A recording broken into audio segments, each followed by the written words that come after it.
The requirements are personal. The instruction is individualistic.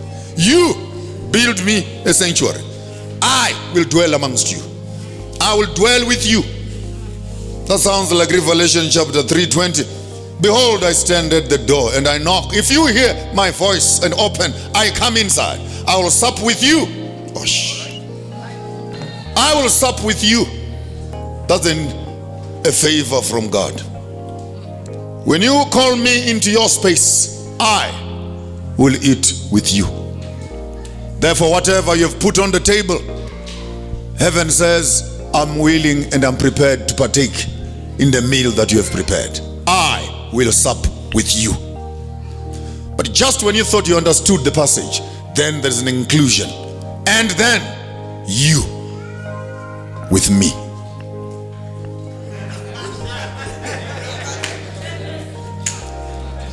Change of seats. He appears and enters here as a guest, waiting for your provisions.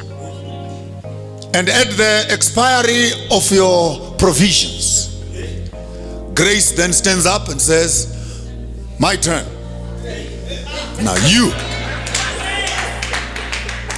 now become a guest in your own heart. Take away the plastic crockery. Remove all this cheap little furniture that is around. Now it's my turn to supply you in your own space. When you go to the book of Revelation, there's a letter to the Laodicean church. Jesus says to this church, this is a letter. Now a letter is an introduction and a conclusion. Jesus says to this church, I know your deeds, you're neither hot nor cold.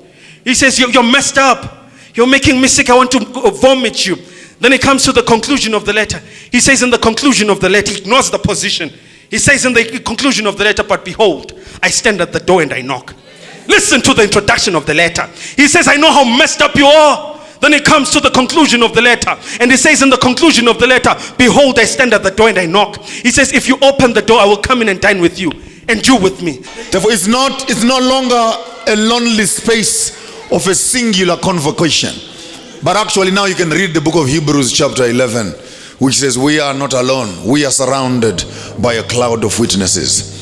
Let us put aside even the small sins that so easily entice. Let us run the race of faith, looking up to Jesus, author and perfecter of our faith, who for the joy that was set before him endured the cross, despising the shame. Man, you are real children. That's why I discipline you at times. But if you are children and you are not disciplined, then you are good for nothing. For whoever has grown up under this discipline only discovers and realizes the results thereof at the end. Go further down, verses 18 and 19 towards the end there. But you have not come to a mountain that cannot be touched, but you have come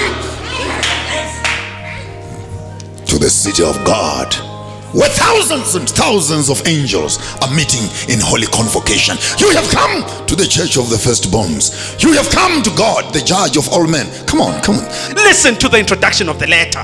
He says, I know how many lies you have told. Comes to the conclusion of the letter. He says, but behold, I stand at your door and I knock. Listen to the introduction of the letter. He says in the introduction of the letter, I know how many men you have slept with.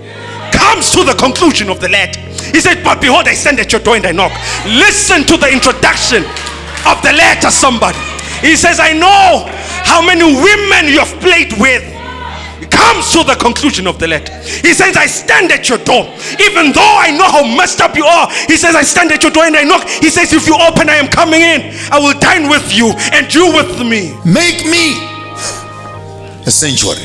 You are not ready to deal with other people until you have been to your sanctuary. And you have seen the sacrifices that happen at the sanctuary. You have seen the forgiveness that happens at the sanctuary. You have seen the feet that are washed at the sanctuary. You have seen the light and the word that shines in the sanctuary. You have tasted the bread that is in the sanctuary.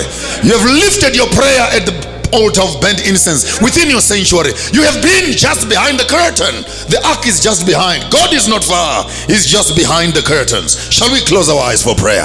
He's not far. That which we seek for is the world of the supernatural. And supernatural space is just behind the shadows of our eyelashes. Build me a sanctuary. And to enter there, close your eyes. Then you can see with your eyes closed.